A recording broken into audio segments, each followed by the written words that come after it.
Hello everyone, I'm Eddie V. Welcome to the channel. Hit the subscribe button, click the like button, click the notification bell, and comment in the video. Today, I'm going to be showing you how to do an oil change on this 2008 Lexus ES350.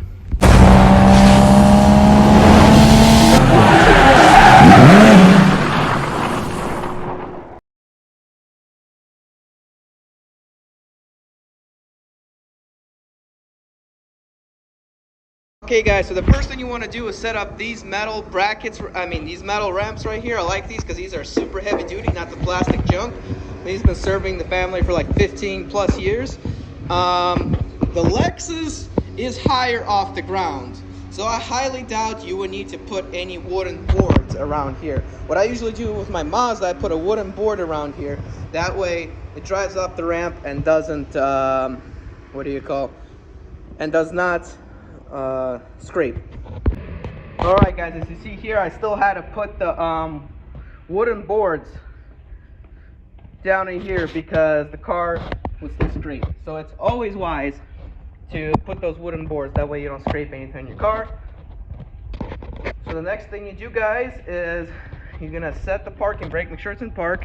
You're gonna set the parking brake and you're gonna open the hood to let any heat come out that's on there. You don't want to work with a hot engine. That's why I let the car cool off before working on it. I can work on a engine that's hot, but it's best to let the car cool. And guys, what you also want to do is put a brick behind one of your wheels just in case the car starts to roll. And yes, these do stop the car from rolling. Okay guys, so here's what you're gonna need. This is for the oil filter, because the oil filter is a little different. I'll show you what the oil filter looks like. I'm using an STP. It is a S9972. So that's how it looks like. It comes with all this in there and the O-ring. Make sure it comes with the O-ring, change it always. And oil that I always use is Mobil 1 Extended Performance Full Synthetic 5W40, and this is to top off. I know I'm not supposed to really mix two brands, but it's the same 5W30 and full synthetic, so it's only a little we could go ahead and do that.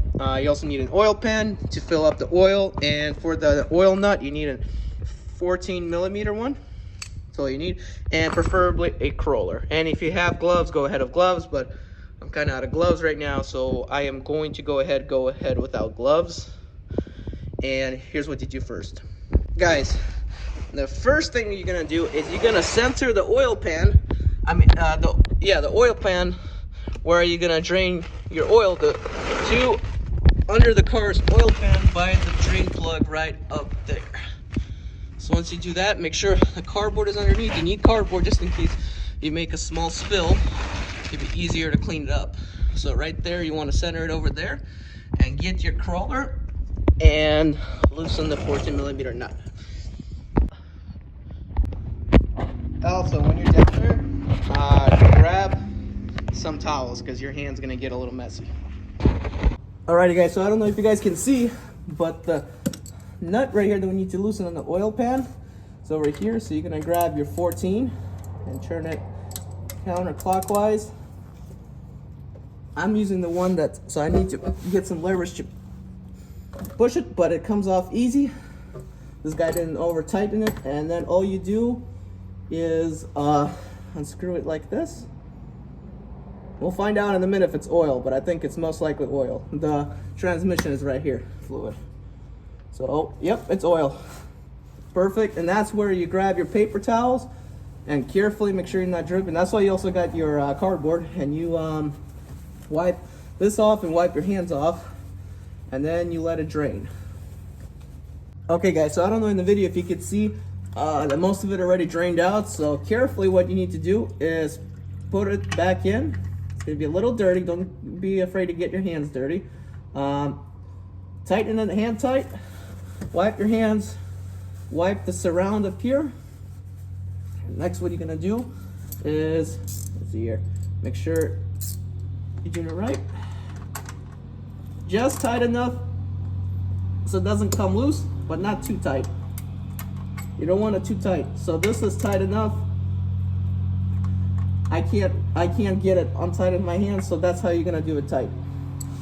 Next, guys, I'm moving the oil pan, the oil drain pan, over to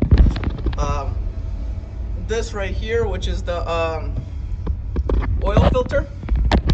So we're gonna move it right under. Now, I have never done these, guys, so I don't know what to expect. But as far as I know, you turn these counterclockwise like usual to untighten. There's special tools, or you could use this right here, which goes in and you untighten it. So see what happens. Go ahead and untighten it.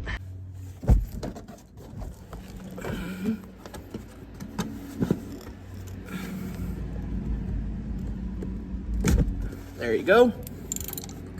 Looks like it's coming out easy. So I get ready the oil pan as it gets easier and easier to get that out, because there should be oil coming out. So get that over here. I'm gonna set this up so you guys can see what I'm doing. Hopefully I don't do too much movement, but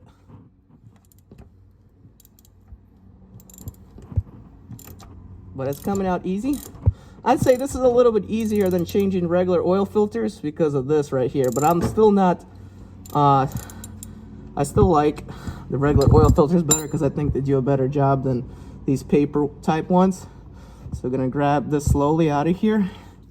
See, this is why exactly you want a pan and cardboard over, because this right here can get dirty, and that's why you always want to have paper towels or napkins around, and preferably wear gloves. But since this, that's how much it is. Oh, dirty, dirty, dirty. Pour it all out, and then I'll show you how to change it. All right, I put it on a paper towel. Next, you're gonna grab this filter out. Look how dirty it is. And there's an O-ring on the bottom. What we could also do is pour out the rest, whatever is inside. But this oil filter also comes with instructions right here on the both sides. So next, what you want to do is take any O-ring out. So this is one O-ring right here. You're gonna remove this O-ring right here and swap it. You're gonna remove this O-ring and put the big one back on right at this notch right here. Now there should be another O-ring somewhere here. I gotta find it. It's somewhere. It goes somewhere, but where I do not know. 1 second. Okay guys, so after doing some research, you do not have to change the small one. The main important one you have to change is the big one. So we're gonna put the big one exactly back how it was. And you just slide it right on over there, right here. All right guys, next what you do is you just push it back in, like so, and that's it. Now it's in there, nice and secure, and you grab this and tighten it back on. Okay guys, so the first thing what you want to do is you want to put it in there, but put it in there hand tight before grabbing the tool and screwing it on. So hand tight, and not too tight, so until you can't go no more.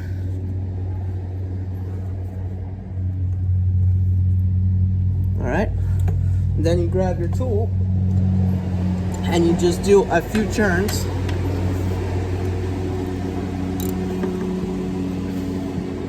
That's it.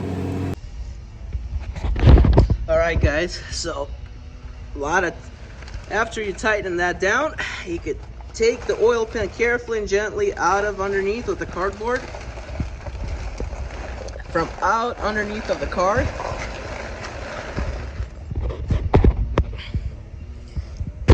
Nothing underneath the car, and this is personal preference, but what I like to do is before filling up oil, I put away as much stuff as I can, as much tools. So I'm gonna go ahead and put everything away except the oil. I'll show you what to do with it later. Alrighty guys, next it's time to pour in the oil.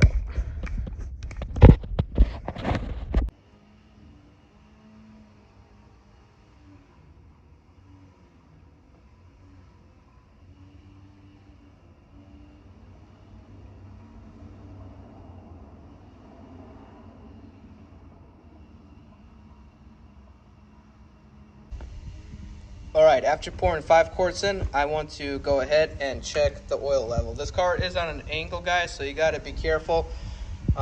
It will give you a false reading.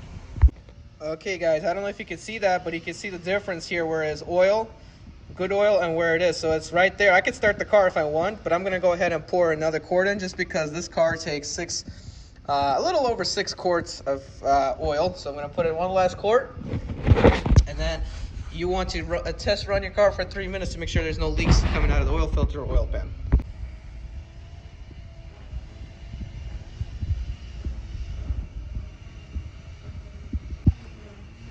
Okay, so one more oil level check. So as you can see, guys, it is almost at maximum.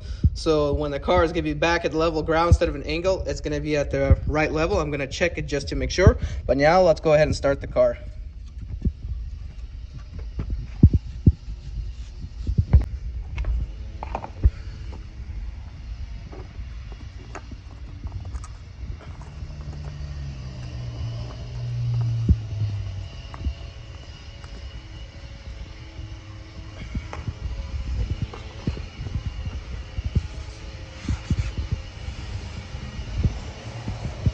Don't forget to remove the brick up here. Alrighty, time to set the car. Alright guys, so we're gonna also reset the oil maintenance light. To do that, we would need to, let's see here. We would need to turn the ignition on.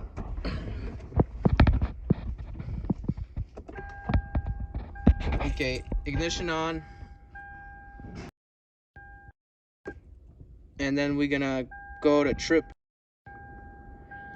and then while holding this, you turn it off, and then do before starting. That's how it resets the oil mains light. Now we can turn on the car.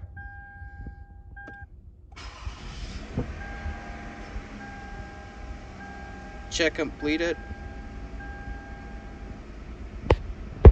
Alright, everything running. Turn up. I still haven't reset the oil maintenance light, so I'm gonna have to let's see what happens if I hit the display only.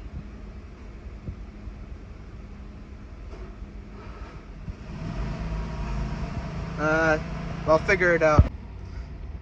So guys, I figured out how to reset the maintenance on it. So all you do is you're supposed to hold on this, you turn on the car, you have your trip set to trip A, you hold on it as you turn off the ignition, and you start it up again one more time, but you do not start the car, so don't have your foot on the brake, and watch until there's gonna be all zeros here. That way you know that there is gonna be that it resets. I'll actually say it reset it. So now start the car and let it run for 3 minutes to check to see for any leaks.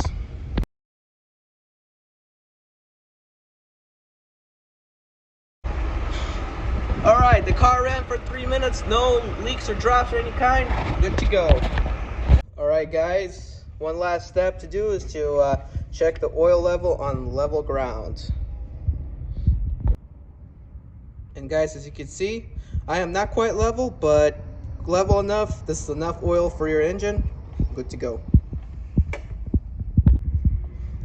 Alright guys, the very final step is park your car where you need to be parked, put away these ramps and wooden boards, and pour that oil into the proper where they can recycle it. Alright guys, and that's how you change your oil on a Lexus ES350 from the years 2007 to 2012. This is a 4th generation ES350. That's how it's done. Not canceled. Guys, I'm Eddie B. 2004 Turn right.